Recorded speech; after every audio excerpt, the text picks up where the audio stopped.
अहम खबर आपको देंगे। आपको बता दें कि कमसुन घरेलू मुलाजमा के तशद्दुद और कत्ल का एक और वाकया रिपोर्ट हुआ है। अनिला को तशद्दुद करके कत्ल के बाद नहर बुर्द करने का इंकशाफ सामने आया है। गिरफ्तार मुलजिम समरा शाह ने दौरान तफ्तीश सब कुछ उगल दिया है। 10 साल अनिला डंडों से तशद्दुद के दौरान दम तोड़ गई थी।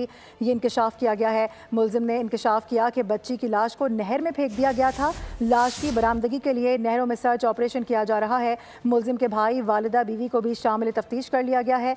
डीपीओ की जानिब से बताया गया है, कहा गया है कि अनिला केस के तमाम किरदारों को कैफरे किरदार तक पहुंचाया जाएगा। अफसोसनाक वाकया रिपोर्ट हुआ जिसमें अहम इंकशाफात सामने आ गए हैं। कमसुन घरेलू मुलाजमा के तशद्दुद और कत्ल का ये वाकया है। अनिला को तशद्दुद करके कत्ल के बाद नहर बुर्द किया गया है और गिरफ्तार मुलजिम समर शाह की जानिब से दौरान तफ्तीश सब कुछ उगल दिया गया है। 10 साल अनिला डंडों से तशद्दुद के दौरान दम तोड़ गई थी, ये बता दिया गया है। ये इंकशाफ किया गया है। साथ ही साथ मुलजिम ने इंकशाफ किया कि बच्ची की लाश को नहर में फेंक दिया गया था। लाश की बरामदगी के लिए नहरों में सर्च ऑपरेशन इस वक्त किया जा रहा है।